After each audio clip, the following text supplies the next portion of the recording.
नवमी तिथि के दिन माँ सिद्धिदात्री की पूजा अर्चना की जाती है। माँ सिद्धिदात्री को सिद्धि और मोक्ष की देवी माना जाता है। मान्यता है कि माँ दुर्गा के इस स्वरूप की पूजा करने से भक्त को यश, बल और धन की प्राप्ति होती है। सिद्धिदात्री माता कथा। माँ दुर्गा जी की 9वीं शक्ति का नाम सिद्धिदात्री है। ये सभी प्रकार की सिद्धियों को देने वाली हैं। नवरात्रि पूजन के 9वें दिन इनकी उपासना की जाती है। इस दिन शास्त्रीय विधि विधान और पूर्ण निष्ठा के साथ साधना करने वाले साधक को सभी सिद्धियों की प्राप्ति हो जाती है। सृष्टि में कुछ भी उसके लिए अगम्य नहीं रह जाता है। ब्रह्मांड पर पूर्ण विजय प्राप्त करने की सामर्थ्य उसमें आ जाती है।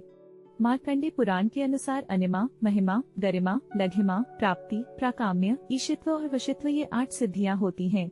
ब्रह्म व वट पुराण के श्री कृष्ण जन्म खंड में यह संख्या 18 बताई गई है।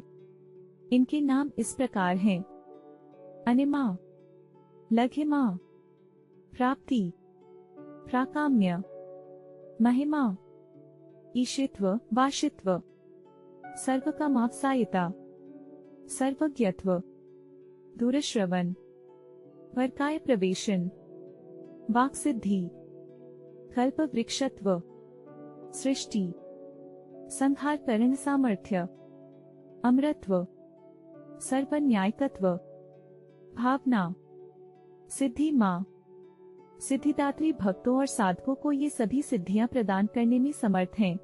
देवी पुराण के अनुसार भगवान शिव ने इनकी कृपा से ही इन सिद्धियों को प्राप्त किया था।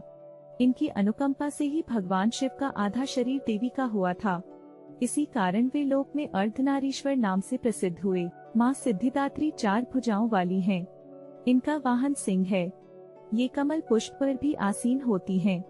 इनकी दाहिनी तरफ के नीचे वाले हाथ में कमल पुष्प है।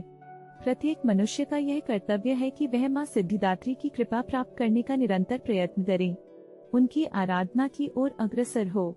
इनकी कृपा से अनंत दुख रूप संसार से निर्लिप्त रहकर सारे सुखों का भोग करता हुआ वह मोक्ष को प्राप्त कर सकता है। 9 दुर्गाओं में माँ सिद्धिदात्री अंतिम है। अन्य 8 दुर्गाओं की पूजा उपासना शास्त्रीय विधि विधान के अनुसार करते हुए भक्त दुर्गा पूजा के 9वें दिन इनकी उपासना में प्रवृत्त होते हैं। इन सिद्धिदात्री माँ की उपासना पूर्ण कर लेने के बाद भक्तों और साधकों की लौकिक, पारलौकिक सभी प्रकार की कामनाओं की पूर्ति हो जाती है। सिद्धिदात्री माँ की कृपा पात्र भक्त के भीतर कोई ऐसी कामना शेष बचती ही नहीं है जिसे वह पूर्ण करना चाहे। वह सभी सांसारिक इच्छाओं, आवश्यकताओं और स्पृहाओं से ऊपर उठकर मानसिक रूप से माँ भगवती के दिव्य लोकों में विचरण करता हुआ उनकी कृपा रस पीयूष का निरंतर पान करता हुआ विषय भोग शून्य हो जाता है। माँ भगवती का परम सान्निध्य ही उसका सर्वस्व हो जाता है। इस परम पद को पाने के बाद उसे अन्य किसी भी वस्तु की आवश्यकता नहीं रह जाती। माँ के चरणों का यह सान्निध्य प्राप्त करने के लिए हमें निरंतर नियमनिष्ठ रहकर उनकी उपासना करनी चाहिए। माँ भगवती का स्मरण, ध्यान, पूजन हमें इस संसार की असारता का बोध कराते हुए वास्तविक परम शांतिदायक अमृत पद की ओर ले जाने वाला है। इनकी आराधना से जातक को अनिमा, लघिमा, प्राप्ति, प्राकाम्य, महिमा, ईशित्व, सर्वकामाप्सायिता, दूरश्रवण, परकामा प्रवेश, वाक्सिद्ध, अमृतत्व, भावना सिद्धि आदि समस्त सिद्धियों नव निधियों की प्राप्ति होती है। आज के युग में इतना कठिन तप तो कोई नहीं कर सकता, लेकिन अपनी शक्तिनुसार जप, तप, पूजा अर्चना कर कुछ तो माँ की कृपा का पात्र बनता ही है। 9वीं नवरात्रि व्रत की कथा पूर्ण हुई। कथा सुनने के लिए आप सबका धन्यवाद। हमारे चैनल को सब्सक्राइब करना न भूलें। जय माता की।